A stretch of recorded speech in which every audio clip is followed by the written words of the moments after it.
आणि यानंतर आता सगळ्यात मोठी बातमी येते क्रिकेटच्या मैदानातून। रोहितच्या भारतीय टीमनं चॅम्पियन्स ट्रॉफी जिंकलेली आहे। फायनल मध्ये न्यूझीलंडवर मात केलेली आहे। रोहितचं फटकेबाज असं अर्धशतक आणि श्रेयसची देखील उपयुक्त खेळ या सामन्यामध्ये पाहायला मिळाली। 2013 नंतर भारतानं चॅम्पियन्स ट्रॉफी जिंकलेली आहे।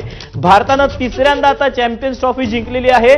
जवळपास 12 वर्षांनंतर चॅम्पियन्स ट्रॉफी जिंकण्याची किमया रोहित शर्माच्या टीमनं केलेली आहे। रोहित शर्मा, श्रेयस अय्यर यांची दमदार फलंदाजी पाहायला मिळाली, तर भारताच्या फिरकी गोलंदाजांनी देखील न्यूझीलंडच्या फलंदाजीला बऱ्यापैकी वेसण घातलेली होती। आणि आपण याचबद्दलचं आता सेलिब्रेशन सुरू झालेलं आहे। सेलिब्रेशन जाणून घेणार आहोत। नागपूरला जाऊया। तुषार कोळे आपल्यासोबत आहे। तुषार, तुझ्या पाठीमागे आम्ही पाहतोय फटाके फोडायला सुरुवात झाली आहे। काय नेमकी प्रतिक्रिया आहे सगळ्या या क्रिकेट फॅन्सची?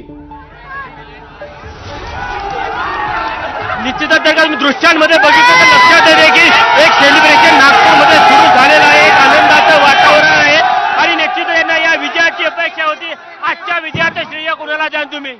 काय आजच्या विजय